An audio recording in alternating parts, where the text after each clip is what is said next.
आपल्या देशाचा अभिमान असलेला तिरंगा, तोच तिरंगा जर आपल्याला नाईट क्लब्स, रेस्टॉरंट्स, बार अशा ठिकाणी डेकोरेशन प्रॉप म्हणून वापरला जातोय हे जर दिसतंय, तर हा निष्काळजीपणा आहे का नियमांचं थेट उल्लंघन?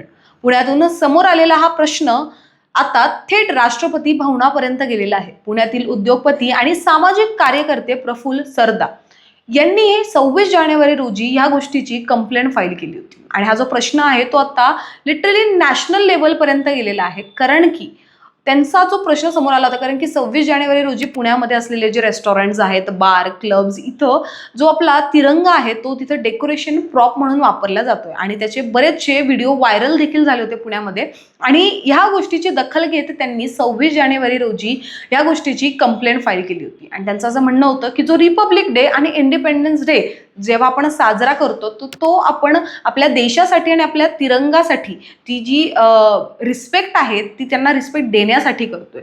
पण असं म्हणून नाही की तुम्ही जिथं एखादी गोष्ट चुकीची करतायत किंवा जिथं तुम्ही लेट नाईट पर्यंत दारू पिताय अशा ठिकाणी जर तुम्ही आपल्या तिरंगाचा वापर करत असेल तर हे पूर्णपणे चुकीचं आहे. आणि त्याबरोबरच फ्लॅग कोड ऑफ इंडिया 2002 याच्या बद्दल पण जर आपण विचार केला तर या कोडच्या हिशोबाने नियमांचं पूर्णपणे या गोष्टीत उल्लंघन होताना आपल्याला पाहायला मिळते. आणि त्याबरोबरच फक्त 72 तासामध्ये द्रौपदी मुर्मू यांनी या गोष्टीची दखल घेतलेली आहे आणि हा प्रश्न आता थेट गृह मंत्रालयापर्यंत पोहोचलेला आहे. आणि गृह मंत्रालय जे आहे आता याच्यावर काम करतेय आणि कशा पद्धतीने आता ह्या गोष्टीचे पुढचं ते आता उत्तर देणार आहेत किंवा कोणतं डिसिजन घेणार आहे हे पाहणं अत्यंत महत्त्वाचं राहणार आहे पूर्ण देशवासियांसाठी.